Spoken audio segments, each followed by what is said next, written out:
Hey guys, it's Ryan, Feathers Elite Pigeon Auctions. You see behind me, eh? You see, this side, see, left, right. The cameras are always going all different ways.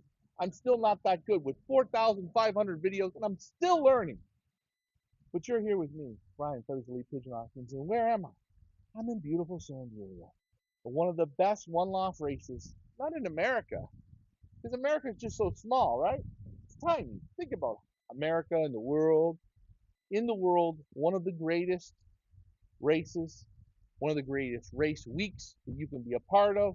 You want something different. You want the outside of the box experience.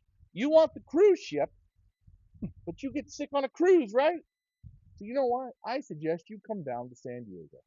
When you come down, you'll see exactly what I mean. And when you're done with your week of meeting great people, seeing great loft management, beautiful weather, great food, made a lot of friends, and making a little bit of coin in your pocket, thank me. Just that's all you gotta do. Just give me a call or give me a shout out. That's all you gotta do. But enough about me. The reason you are here to see the one and the only, the man, John Timmerman, California Classic, Royal Cup, Loft Manager, Dreamer, think outside of the boxer, Holy shit. skin like leather. We are going to brand you today to Not see a how problem. tough you are. Hey, go ahead, bring it on. Bring it on. So we are at your loft. Yes. Question is, the pigeons get delivered here? Or do you got to go to the post to pick them up? Um, for a long time they'd pick them up, but to make it easier on my postal service, I just go. It's 5 minutes down the hill. I have a great relationship with them.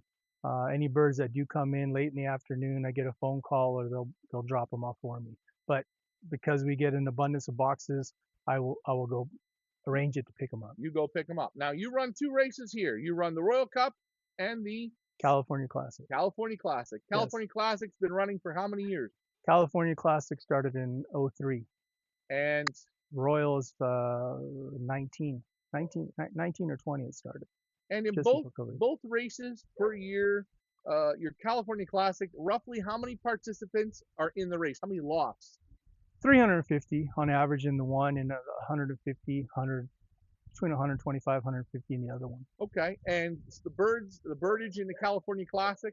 We're usually between 15 and 2,000. Okay, and Royal Cup. Royals, on average, it's always about 900 to 1,000. We were a little bit more a few years back, Okay, but so up down. yeah, Tough course, not the easiest.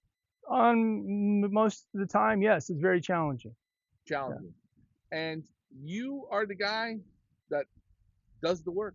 I mean, you're the I man. am I am I am the yes, I am the main guy things go through. I do have I've got a couple guys that come during the week, and then I've got another guy that is with me daily now. Um, as we get going, I have another person on standby, and so we see how it goes.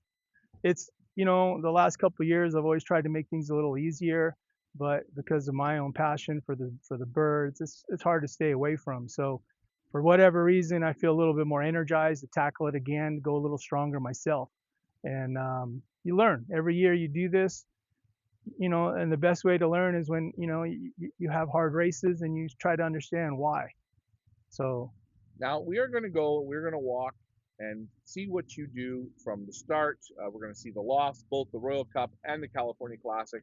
I wanted to just say this: on your final race week, you run both of the races are running the same week, correct? yes, correct. So if you guys want to come to this destination, you get two races in a week, and I'm not going to lie, you're going to love it.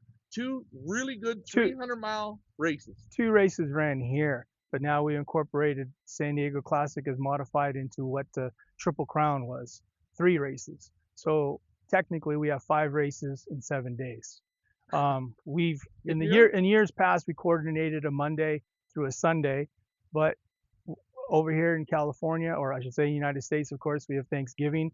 So we've seen that a lot of families prefer to, a lot of these men have families, it's a younger group of men getting involved with their families. So we did it a week in advance we start. So the San Diego Triple Crown now, which is Steve Miner, they'll start a Tuesday for a Wednesday race, a Thursday for a Friday race. Royal Cup will technically race on a Saturday. California Classic will race on a Monday. a day Okay. ahead, which, 23 years I've always been on a Tuesday. But so you'll have 3 finals within 4 days. And you And the reason for that is with the way the weather has been going, we just want to ensure that we have, the best care, hopefully the best day to race. And if we need to move a race forward or backwards, we have that ability to do that. Or like this year weather wasn't great, so we flew a doubleheader, which was the first time I've ever done that. And a lot of people enjoyed it, but of course it's always more exciting doing it per day because people look forward to that. it builds up. And on a race day here for the California Classic, normally how many people are at the lofts waiting? We're usually a couple hundred people, 250. Sometimes, 3. Things have changed. As I mentioned in the past, it's uh, our sports changed drastically all over.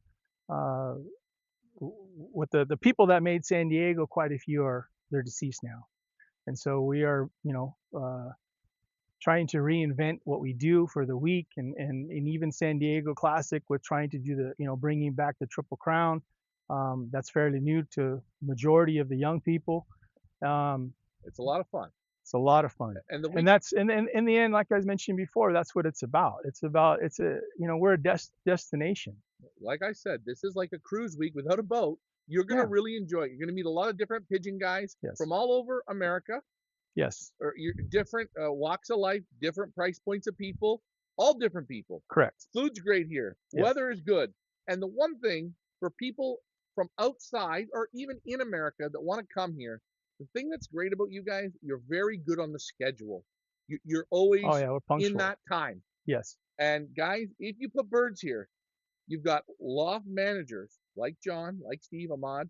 They get the birds to the race. They might not get every one of your birds, but you send them. They can play the piano. Well, we do our best. Yeah. And as I said, it's challenging, and I mean, it's not for everybody, but for those that come, it's a memory and you don't forget. And uh, as is your speaker here, he came back 12, 13 years ago, a lot younger. It was a memory he never forgot. I came 3 or 4 years in a row because it was that good. It's for those that experience it, and you just have a good time. It's almost like when you come here once, it's like that concert. You got to go back again. Okay, I'll go back again Yeah. because you meet people. All right. Well, and I think, like for myself, but when you later tomorrow, you guys will see Ahmad. He goes by Kurd Loft. He's a pigeon man. His whole life has been focused on pigeons, as is mine. I did other things, of course, to keep going in life. But for Ahmad, as an immigrant coming to this country, pigeons was his passion, and he found it in San Diego. He's been doing it. There's nobody in the United States that has the passion like him. Nobody. Now, he might not be up to par with the latest programs because he races as well. He races a big number of pigeons and he applies his own methods. And more or less, it comes down to natural. Hey, you hear it, guys. But this is the man who runs these two great races: the Royal Cup, the California Classic. Now, birds come in.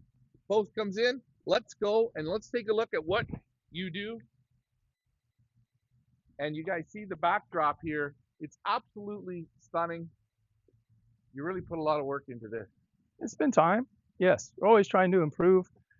Um, trying to make it something more special as time goes on. Yeah, and you even got nice bathrooms. I gotta say, that's little details, guys.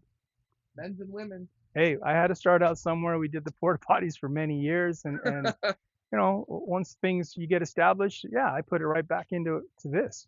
And guys, that's comfort for you guys. Correct. For the people coming. Correct. For the spectators. Okay, what's the building we got in front of us here? This building here is our quarantine. Birds come in, Postal Service drops them off, or I pick them up. We transport them inside here.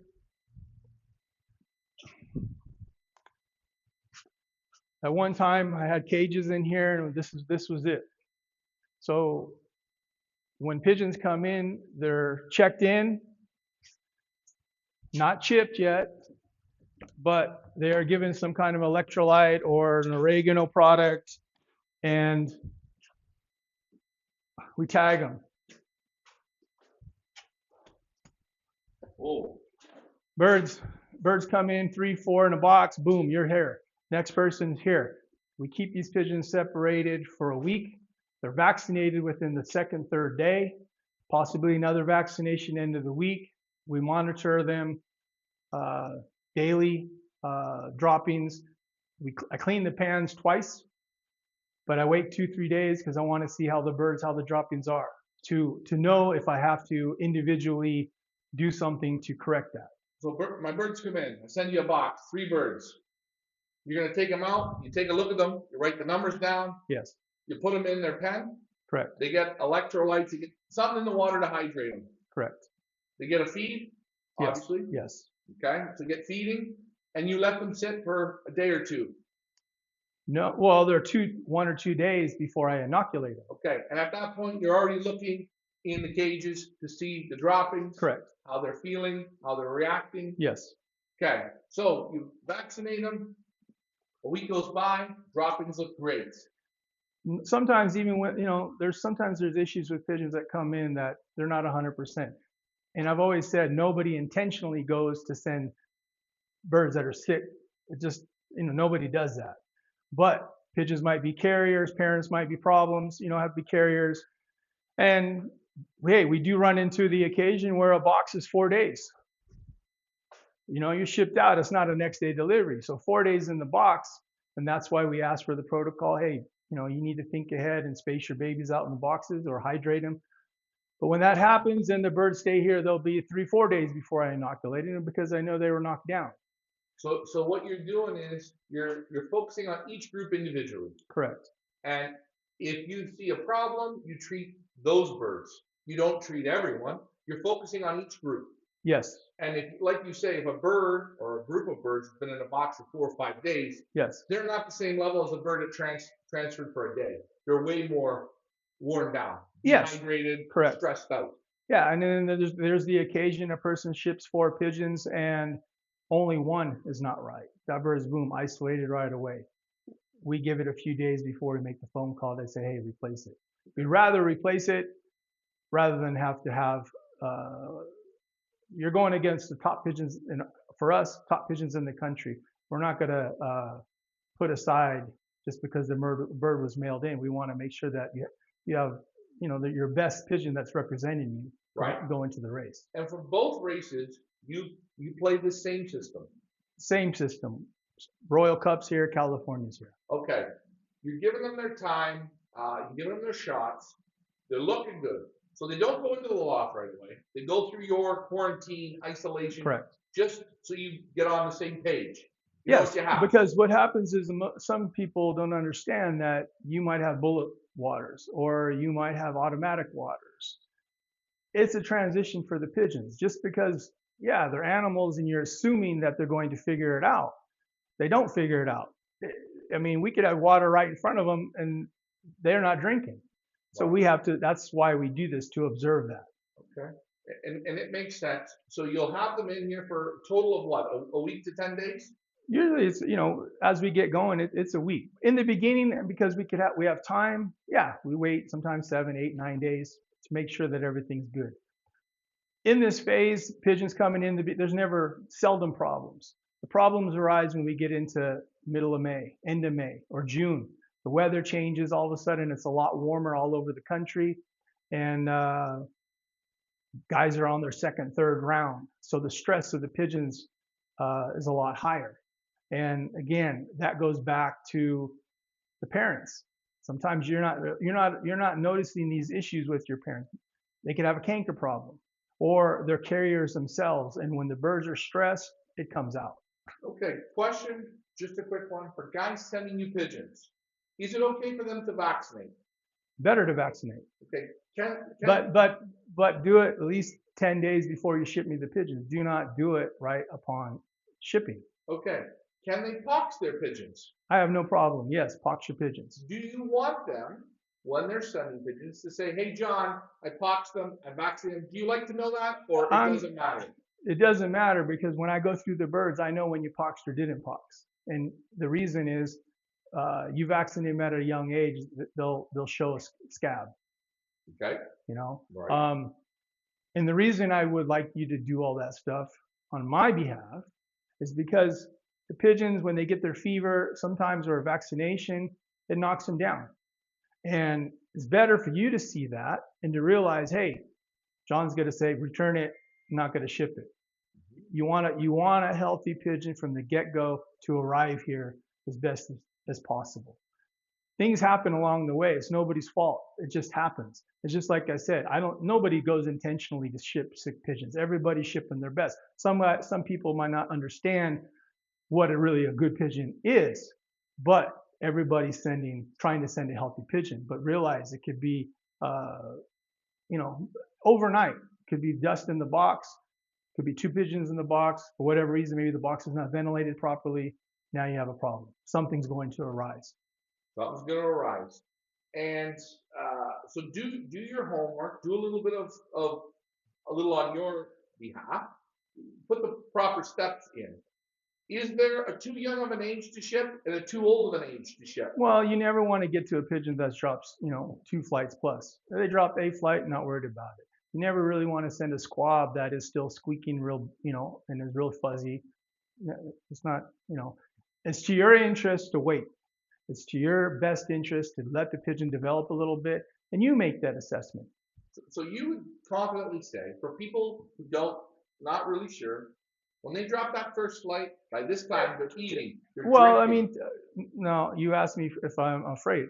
You can tell when a pigeon is of age to send. Yes. I am not really afraid for a little older, but preferably you just don't want them too young, and you just want to make sure you're in that clearance. Whatever vaccinations you do, 10 days before you ship them to me. Okay. I'm not going to ask because I'm going to inoculate, period, everybody that comes in. That's the protocol that I do. I cannot afford for somebody to say, vaccinated and it's BS. Because I do realize some guys don't like to vaccinate their pigeons. But to do a big race and you're coming from birds from all over the country, you just don't take that chance. You're in the jungle. It's dangerous.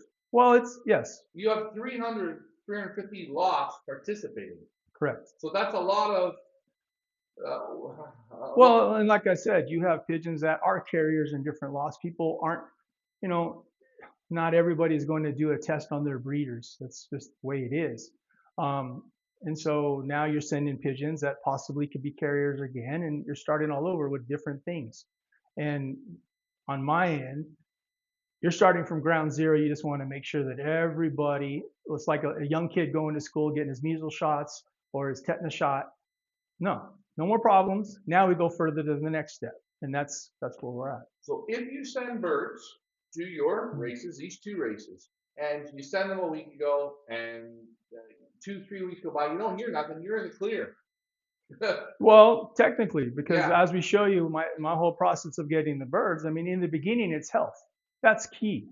Flying and settling, that could be done in 2 days or it could be done in a month. And what I mean by that is the pigeons go through a stage of they got to know how to eat and drink, and they got to know how to trap. That doesn't happen overnight.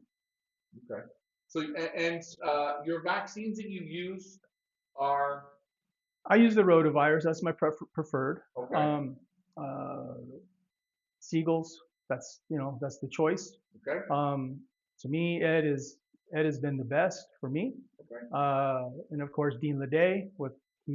For anybody that has any questions regarding a lot of this stuff, they travel to Europe a couple times a year, so they're on the in.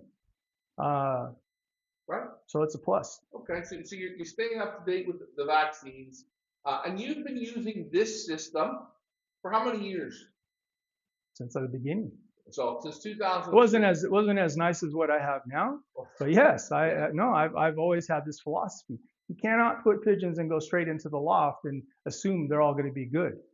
Years ago, there was a race that was in Prunk. Guy was getting, technically was going to take over the Vegas race. And he was a Superman, nice guy. But because of his lack of experience, pigeons came in. He couldn't figure out why birds are dying. Well, it was right there. He had bullet waters, a lot of pigeons, not to mention it was a 10 by 20 loft, a section. You'd be surprised. Some pigeons just won't figure it out. Can't figure out the water. Can't figure out the water, and then you're just opening up. Sure, some pigeons will keel over, other pigeons will now get sick, and it's going to carry on to something else. You're opening up a door for a problem. Okay, so we're going to wrap this up here. One more question. When the 5 to 7 to 10 day period is done, birds look good, you take them out. What's that next step when you take them out? Next step, they go into a separate section into the loft. They get chipped at that point? Yes, I chip them before I put them in. Always chip them before they go into the loft. Okay, so when they leave here, they're getting a chip and they're going into their section in the loft. Correct. So basically a second little. It's another isolation because it's another transaction. You're going into, here you have bullet waters, or whatever you want to call these waters. Yeah, drinkers, yeah, like this. Okay, and now you're going into a loft where it's 2 foot off the ground, and it's it's on a ball valve. I got fillers. And we're going to show that both races are the same. Guys, you are seeing here what the California Classic and the Royal Cup does for their intake of all their pigeons, the protocol that they take, the time that they take with your pigeons. Because remember, you win at the beginning. You win now. We both win. We all win. We realize, right. My philosophy has always been, if I lose your pigeon, not just to a sickness or it gets nailed by a hawk, I will make it right to you. And I've always stood by that. But I don't lose a lot of pigeons. That's just how it is. Hey. But I will, I promise, I've done that. If there's an issue, no, we take care of it. Because, again, it's business, but it's also the hobby. And, guys are spending a lot of money on getting good pigeons, the cost of shipping is outrageous. So we just try to do it right the first time. Guys, you see John trying to leave no stone unturned. So do your homework. Check this race out, the California Classic, the Royal Cup. I'm Ryan, Feathers Elite Pigeon Auctions. This is the man with the experience. He can play the piano better than almost anyone at this game. That's John Timmerman. Thank you, guys.